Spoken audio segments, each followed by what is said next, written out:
മതിലിടിഞ്ഞ് വീണ ഉടൻ തന്നെ നാട്ടുകാരും ഫയർഫോഴ്സ് ഉദ്യോഗസ്ഥർ രക്ഷാദൗത്യം തുടങ്ങിയതാണ്.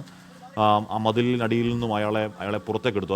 അത് അടിയിൽ കുടുങ്ങിപ്പോയ മനുഷ്യനെ പുറത്തേക്കെടുത്തു. നേരത്തെ നമ്മൾ ഒരു കൈ മാത്രമാണ് കണ്ടിരുന്നതെങ്കിൽ ഇപ്പോൾ അദ്ദേഹത്തെ പുറത്തേക്കെടുത്തിട്ടുണ്ട്. പുറത്തേക്കെടുത്തുകൊണ്ടുവരുന്ന ദൃശ്യങ്ങളാണ് പ്രേക്ഷകർ ഇപ്പോൾ കാണുന്നത്. അതിൽ നമുക്ക് അദ്ദേഹത്തിൻ്റെ ആരോഗ്യനിലയെപ്പറ്റി ഒരു സ്ഥിരീകരിച്ച് പറയാൻ കഴിയുന്നൊന്നുമില്ല.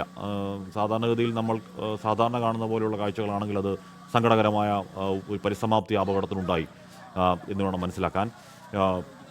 എങ്ങനെയാണ് മതിലിടിഞ്ഞ് വീണത് എന്നടക്കമുള്ള കാര്യങ്ങൾ, എങ്ങനെയാണ് ഈ മനുഷ്യൻ അതിനിടയിൽ കുടുങ്ങിപ്പോയത് ആരാണ്, അത് വീട്ടിലുള്ള ആരെങ്കിലും ആണോ തുടങ്ങിയ കാര്യങ്ങളൊക്കെ ഇനിയുള്ള ചോദ്യങ്ങളാണ്. സമീർ സി മുഹമ്മദ് ആ വാർത്തയുടെ വിവരങ്ങളുമായി ദീപക് ധർമ്മടം ചെയ്യുന്നുണ്ട്. ദീപക്, പുറത്തേക്ക് കൊണ്ടുവരുന്ന ദൃശ്യങ്ങൾ നമ്മൾ കാണുന്നുണ്ട്, എന്താണ് അവസ്ഥ? ആശ്മി, ഈ സംഭവ സ്ഥലത്ത്, ഈ അപകടം നടന്ന സ്ഥലത്തു നിന്നുള്ള ഏറ്റവും പുതിയ ദൃശ്യങ്ങളാണ് ഇപ്പോൾ 24ന്റെ പ്രേക്ഷകർ കാണുന്നത്. ഈ മതിൽ തകർന്നു വീഴുന്നു. അതിലേക്ക് ബംഗാളികളായ 2 തൊഴിലാളികൾ അകപ്പെട്ടു. ആ 2 പേരെയും പുറത്തെടുത്തു കഴിഞ്ഞു. ഫയർഫോഴ്സും നാട്ടുകാരും ചേർന്നാണ് ഒരാളെ പുറത്തെടുത്തു. അത്യാസന്ന നിലയിൽ ആശുപത്രിയിലേക്ക് കൊണ്ടുപോകുന്നു എന്നാണ് അറിയാൻ കഴിയുന്നത്. ഒരാളെയാണ് പുറത്തെടുത്തത്. നേരത്തെ ഇപ്പോൾ ദീപക് ധർമ്മടം പറയുന്നത് 2 പേരുണ്ടായിരുന്നു എന്നാണ്. നേരത്തെ നമുക്ക് കിട്ടിയ വിവരം ഒരാൾ കുടുങ്ങിക്കിടക്കുന്നുണ്ടെന്നാണ്. ബംഗാൾ സ്വദേശിയാണ് എന്നും അറിയാൻ കഴിയുന്നത്. തൊഴിലാളികൾ ആണ് എന്ന് തോന്നുന്നു. കക്കോടിയിലാണ് വീടിൻ്റെ വലിയ മതിൽ. നമ്മൾ പ്രേക്ഷകർ ആ ദൃശ്യങ്ങൾ കണ്ടതാണ്. അത് ചെറിയ മതിലല്ല, അത് വീതിയുള്ള വലിയ മതിലാണ്. ഒരു വീടിൻ്റെ വലിയ മതിലാണ്. ആ മതിലാണ് 2 പേരുടെ മുകളിലേക്ക് പതിച്ചത്. അതിലൊരാളെ പുറത്തേക്ക് കൊണ്ടുവരുന്ന ദൃശ്യങ്ങളാണ് കാണുന്നത്. അത് അത്യാസന്ന നിലയിലാണ് എന്നാണ് പറയുന്നത്. ആശുപത്രിയിലേക്ക് തന്നെയാണ് കൊണ്ടുപോകുന്നത്. ഒരാളെ പുറത്തെടുത്തു. രണ്ടാമത്തെ ആളെ പുറത്തെടുക്കാനുള്ള ശ്രമങ്ങൾ തുടരുന്നുണ്ട്. എങ്ങനെയാണ് മതിലിടിഞ്ഞ് വീണ് അടക്കമുള്ള കാര്യങ്ങൾ ഇപ്പോൾ നമുക്കവിടെ ഒരു വലിയ മഴയുടെ സാഹചര്യമൊന്നും കാണുന്നില്ല.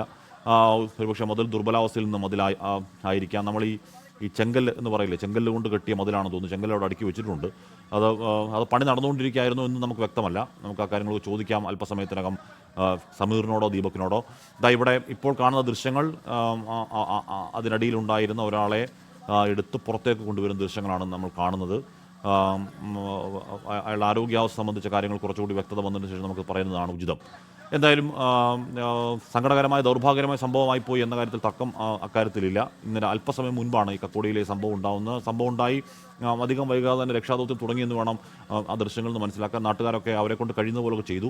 പക്ഷേ നമ്മൾ ആ ദൃശ്യങ്ങൾ കണ്ടതാണ്. അത് വലിയ വീതിയുള്ള വലിയ മതിലാണ്. അപ്പോൾ ആ മതിലെടുത്ത് മാറ്റുക നാട്ടുകാർക്ക് മാത്രം സാധ്യമായ ഒന്നായിരുന്നില്ല. ഫയർഫോഴ്സ് അവരുടെ കോൺക്രീറ്റ് കട്ടർ പോലെയുള്ള ഉപകരണങ്ങൾ കൊണ്ടുവരികയും അങ്ങനെ ആയിരിക്കണം അതിനിടയിൽ കുടുങ്ങിക്കിടന്ന 2 പേരിൽ ഒരാളെ പുറത്തേക്ക് എടുത്തിട്ടുണ്ട്. ഒരാൾ അത്യാസന്ന നിലയിലാണ് എന്നും നമുക്കറിയാൻ കഴിയുന്നുണ്ട്. ലോകത്തെവിടെയായാലും ഏത് സമയത്തും 24 വാർത്തകളും ഓഗ്മെന്റഡ് റിയാലിറ്റി പാക്കേജുകളും എക്സ്പ്ലെയിനറുകളും വിശദമായി കാണാൻ ഞങ്ങളുടെ യൂട്യൂബ് ചാനൽ നിങ്ങൾക്ക് സബ്സ്ക്രൈബ് ചെയ്യാം.